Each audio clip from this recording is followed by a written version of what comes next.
Now we've downloaded and sort of inspected a model from torchvision.models. Let's just discuss some of the different types of transfer learning. The model we're going to be focusing on is an EfficientNet feature extractor. So this is what we just printed out. We've got EfficientNet. This is from torchvision.models.efficientnet B0.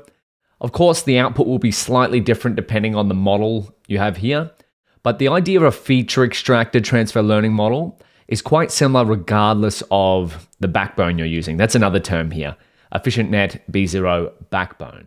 So you're going to hear quite a few different terms around transfer learning. They all mean different versions of the same thing. So we have our overall architecture here, which is an EfficientNet. Then we have this features section. Now this extracts features from an image.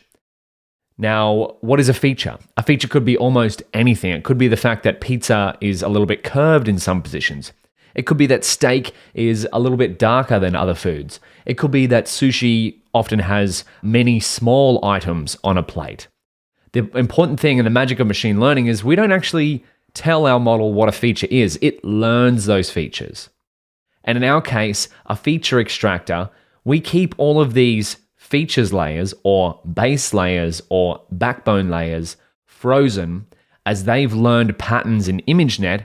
All we really want to change in our feature extractor model is the output. So an image will go through all of these layers, and then what the average pool layer here does is it turns the features our model has learned, which might be a big tensor, into a single feature vector. So it compresses it. It compresses all of the information that our base layers, our feature layers have extracted from the image into one single vector.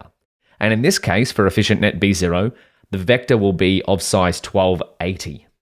So that's an important thing to take note, is the size of the input to the last layer, 1280 in features, and the output. So features is going to turn an image into a big features matrix. Average pool is going to compress that, or tensor, is going to compress that features tensor into a single vector. And then this classifier layer, or the classification head, we can adjust this to our own problem and change the number of out features. In this case, EfficientNet B0 has 1,000 out features, but that's because it's been pre-trained on ImageNet. So we can change this to 3 for pizza, steak, and sushi. So if we keep going, let's have a look at the original model. So the original model that you would find on torchvision.models versus a feature extraction model. So there we have the original model. We start with a large data set. We have a number of different layers here.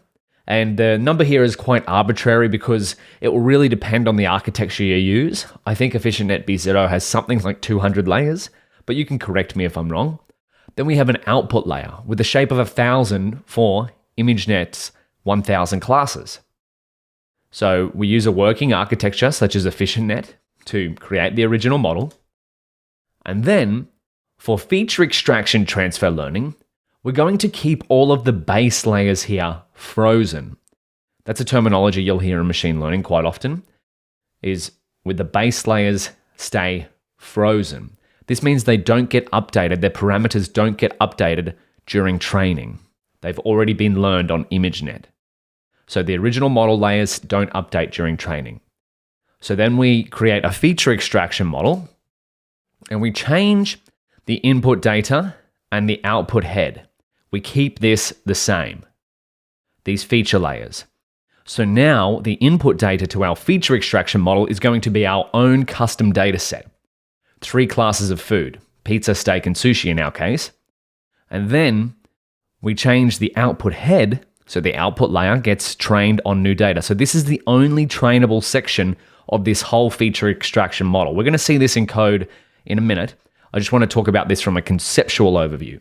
So the original model, then we move to feature extraction. Now this, we could change this to be 10 if we had 10 classes of food. We could change it to 100 if we had 100 classes of food.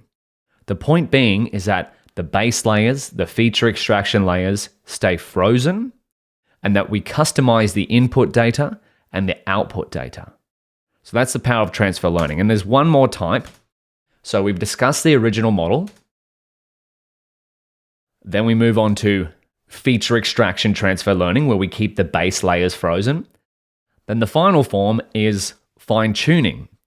Now, fine-tuning is best suited when you have large amounts of training data. In our case, we don't necessarily have that much data. We only have about 100 or so images of pizza, steak, and sushi. But if you had 1,000 images of each different class you had, you might want to look into fine-tuning. So with feature extraction, we only changed the base data set and the output layer.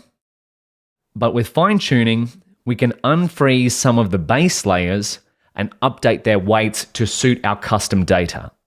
And now this usually works best with large amounts of data. Otherwise, it's best to just keep the base layers frozen and do feature extraction.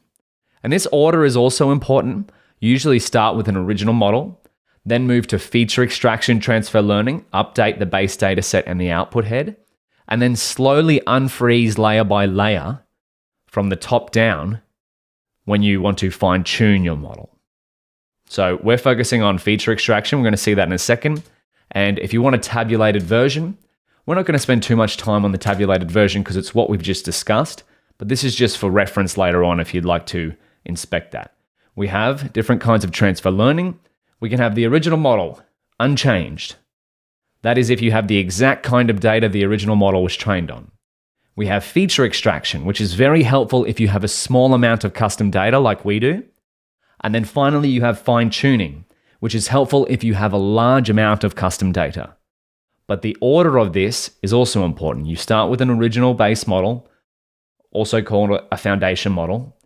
You would feature extract and train the last output layer to suit your own custom data, and then slowly fine-tune it by unfreezing the base layers. So let's go see feature extraction transfer learning in action. We first have to prepare our original model to be able to be used for feature extraction. We'll do that in the next video. I'll see you there.